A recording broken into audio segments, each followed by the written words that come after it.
अस्सलाम वालेकुम दोस्तों, welcome to my channel NTV Urdu. इस चैनल में हम आपके लिए बहुत ही इंटरटेनमेंट से भरपूर वीडियोस लेकर आते हैं। अगर आपको हमारे वीडियोस पसंद आए तो वीडियोस को लाइक कीजिए और अपने दोस्तों के साथ शेयर कीजिए। चलिए शुरू करते हैं वीडियो। एक आदमी बाजार से गुजर रहा था। इसकी नज़र एक फ़ोटोशॉप में पड़ी जहां एक बहादुर आदमी की तस्वीर पड़ी थी और वो सेल के लिए पड़ी हुई थी। इसने दुकानदार से तस्वीर की कीमत पूछी जो कि सिर्फ 500 रुपये थी। इसने अपनी जेब में पैसे देखे तो 400 थे।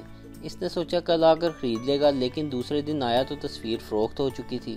कुछ दिन बाद उस आदमी का अपने दोस्त के घर जाना हुआ तो देखा वहाँ वही तस्वीर नज़र आई।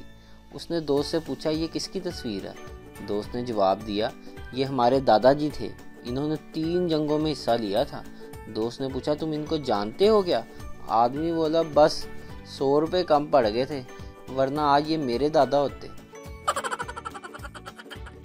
हकीम बनने के लिए आपको हिकमत आनी ज़रूरी नहीं, बस जड़ी बूटियों का नाम आने चाहिए। फिर जो तुसी कहोगे लोग सच मानेंगे, यानी जो आप कहेंगे लोग सच मानेंगे। जब बच्चा पैदा होता है तो सब कहते हैं कि ये मुझ पर गया है, ये मुझ पर गया है, और जब वो बड़ा होता है तो सब कहते हैं पता नहीं ये बगैरत किस पर चला गया है। घर से कुछ दूर एक बरगद का दरख्त था जो सैकड़ों साल पुराना था।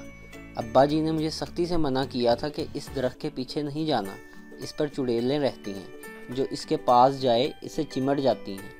बचपन में खौफ की वजह से कभी भूल कर भी उस गली में नहीं गया। थोड़ा बड़ा हुआ और साथ थोड़ी बहुत अकल भी आ गई तो एक दिन उस दरख्त का ख्याल आया। सोचा चुड़ैलें कौन सा हकीकत में होती हैं, देखता हूँ आखिर वहाँ है क्या जो अब्बा जी ने मुझे वहाँ जाने से मना किया था। खैर दरख्त के पास पहुँचा तो ये देखकर मेरा मुंह खुले का खुला रह गया कि अब्बा जी की बात बिल्कुल दुरुस्त थी। दरख्त के पीछे एक गर्ल्स हॉस्टल था।